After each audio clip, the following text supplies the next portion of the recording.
Vice President Kamala Harris, the last Democratic nominee for president, appeared with Stephen Colbert for her first extensive interview since losing the election. It comes after her announcement that she will not run for governor of California.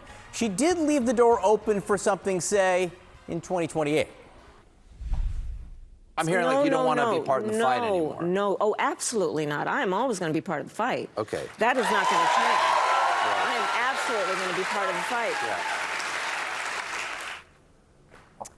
All right, CNN Chief Media Analyst Brian Stelter is here with us now. All right, Brian, you stayed up late, you watched. What came out of this interview? Let me see if I can get this interview up. Give me a second. Let me see something, because I want to see some of the stuff that she was actually saying. They don't believe how toxic this is. If you're still using... Can't do it like that. I don't want y'all to see my sign-in information.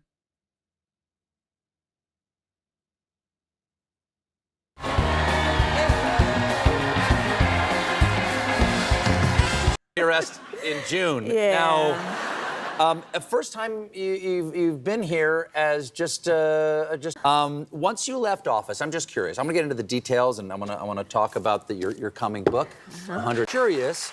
Once you left office, how long before you turned on the news again? Months. Yeah. That's a lie. Lie number one.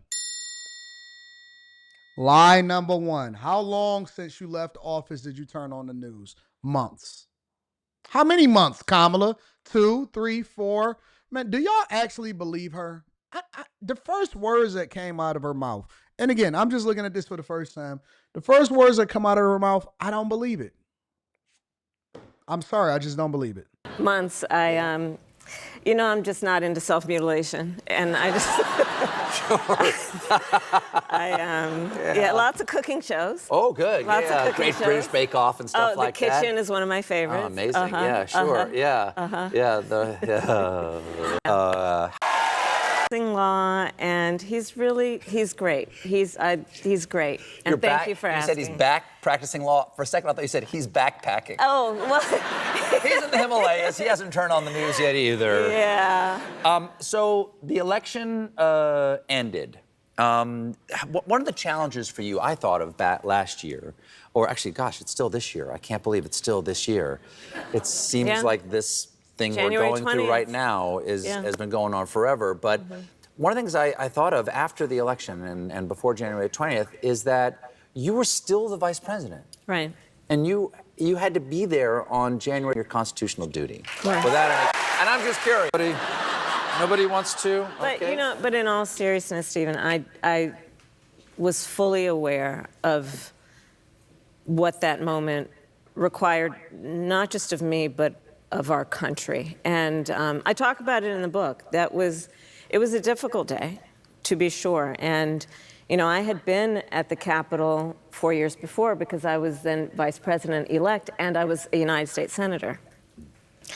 So what I talk about in the book is that drive to the Capitol and remembering 4 years before and what Mike Pence did and what our Constitution requires and the importance of fulfilling those responsibilities. It was a difficult day because it conjured a lot in terms of what that exact day was, what that day has meant in the history of our country, the recent history of our country. Did you talk to Pence about that at all, by any chance? I did not. But I've been very happy to compliment him as often as I can. Yesterday, you made an announcement that you're not running for the governor of California. Correct. Even though in early polling you beat every other candidate by double digits, you said you're going to sit this one out. Why are you sitting this one out? Are you saving yourself for a different office that might be? No. That's what everybody, obviously. I know, but honestly. Obviously, people project onto their hopes and dreams. And honestly, it's more perhaps basic than that. Listen, I am a devout public servant. I have spent my entire career in service of the people. And I thought a lot about... Translation, I've always been a politician, And I've always gotten taxpayer dollars in order for me to continue to be able to support myself and feed myself. And so now I see an opportunity for me to be able to drop a book, which I'm not blaming her. I don't think it's a bad idea for her to drop a book. There has never been a better time for her to come out with a book in order to try to make as much money as they possibly can. And that is the first way that most politicians capitalize off of whether or not they are going to run or not run for president again. They keep people guessing, and at the same time, they drop a book. That is the biggest bag that they can get right away. Before they start doing speeches, before they start doing paid gigs, before they start to do anything with regard to trying to run for president of the United States again, the first thing that they do is they drop a book. And so I'm not mad at her for capitalizing off of the suckers that plan on buying the book. About running for governor. I love my state. I love California. I've served as elected district attorney, attorney general, and senator. But to be very candid with you, when I was young in my career, I had to defend my decision to become a prosecutor with my family.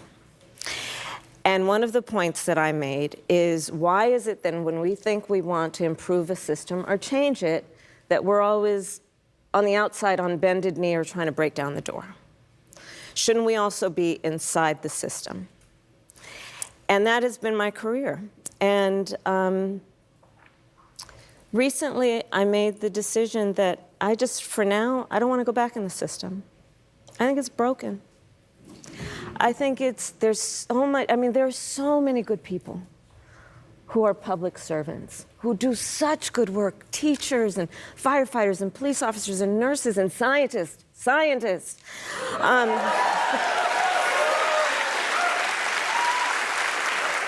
Darius, so I have no about idea what she's them, talking but, about, bro.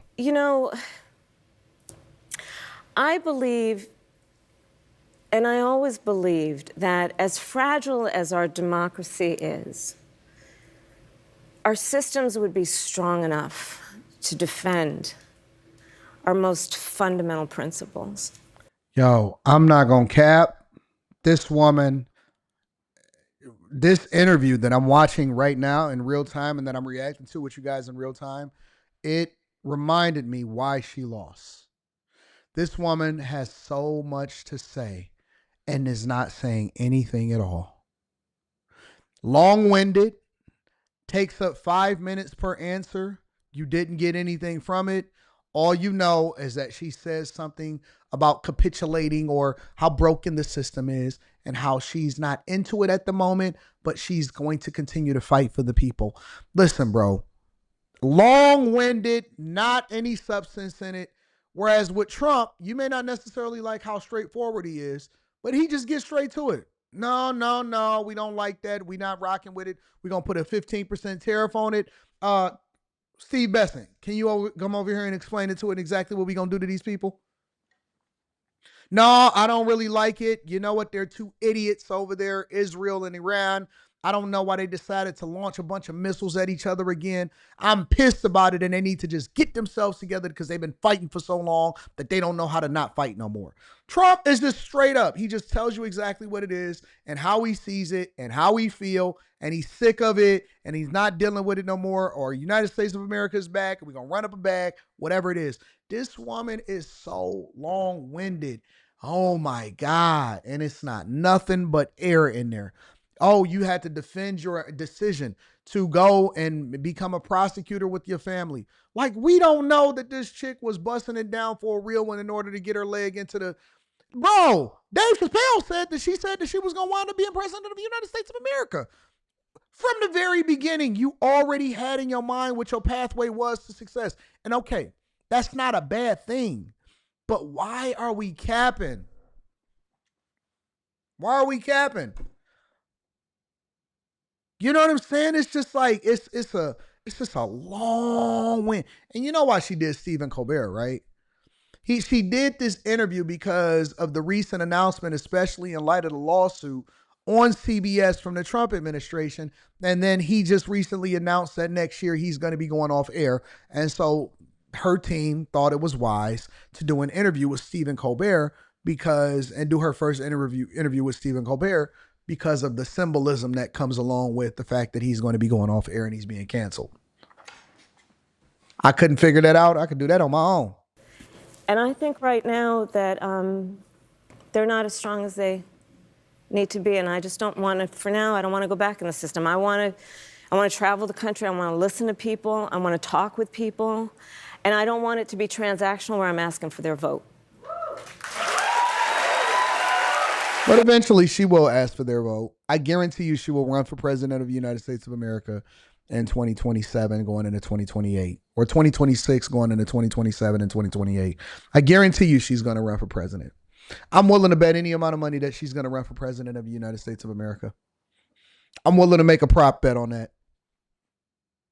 I'm willing to make a prop bet that she's going to run for president of the United States of America. Well, I gotta say, I want to talk about the book, but just to go back to what you just said, is that I have to say, as someone who is... Sorry to interrupt, but this is important.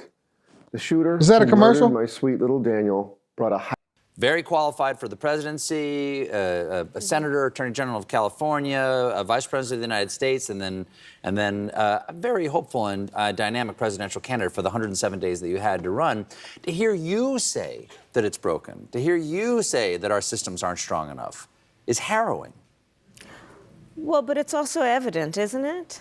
No, it is. And it is. It is harrowing. I mean, and it is. I mean, there's almost no curse word bad enough. But it doesn't mean we give up. That's not my point. Okay, because that's what I'm hearing. Like you don't want to be part of the fight anymore. No, oh, absolutely not. I am always going to be part of the fight. Okay. That is not going to change. Right. I am absolutely going to be part of the fight. Yeah. But I think that we have to acknowledge and agree that, I mean, look, the power is with the people. That has always been the ideal and dare I say, the strength of our nation, of America, that we believe fundamentally the power is with the people. We the people. And we the people. And I believe right now that it is important to do what I can do from the positions that I have held and what I have seen about the world and our country to get out there and remind everyone who needs reminding right now of their power. It is our... Yo, listen, fam. I'm going to be honest with y'all. I'm going to be honest with you. We dodged the biggest bullet in history. We dodged the biggest bullet in history. Thank God it wasn't even close, all right? It wasn't like we dodged it by a graze. But boy, did all of these women truly want Kamala Harris to become president of the United States of America. When I listened to her talk on an interview with Stephen Colbert, I'm like, you know what? Thank you for doing this interview because you've reminded us why we dodged the biggest bullet. This was the easiest choice ever of any election in my lifetime that I've ever been a part of. Al Gore, Clinton, Bush, Mitt Romney, John McCain, Obama, all of these people, Hillary Clinton, Trump, Biden. This was the easiest selection that I've ever had. I've never been more clear about where my line in the sand was drawn as a 40-plus-year-old man. This was the easiest election that we ever had in our entire life. And we made the right decision because, good God, could you guys imagine her being a much more assertive version of what we experienced in 2021, 22, 23, and 24? Somebody said, does she have a talent? Honestly, this was the easiest. And, you know, I think back and I'm like, I can't believe that people actually went to the polls and that they argued. Dog, I have never in my life seen people crash out the way that they crashed out this last election over Kamala Harris. People were mad. They were crying. They were angry that we did not get on board and that we did not support this woman. We made the best decision ever, ever, ever. We made the best decision in history in 2024 going into 2025. And when I looked at this interview and I said, you know what? Ain't no way in the world that we didn't make a better decision. I pray to God she runs against JD Vance. I pray to the Lord heavens above that she is the Democratic nominee. That she is the Mika and I were having a little discussion last night on After Hours. And I never got to this part, but I was thinking to myself, Mika, we want her. We want Kamala. We want Kamala. I am going to change my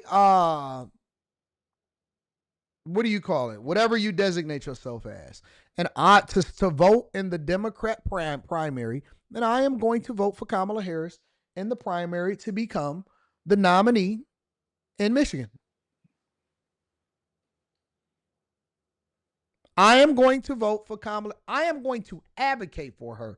2026-27, Kamala for president. That's what I'm rolling with. That's my slogan until the actual general election. Kamala for president. This is the biggest layup. The biggest layup in history that we're going to have. This is going to be a bigger layup than 2024. 2028, we winning. We in there.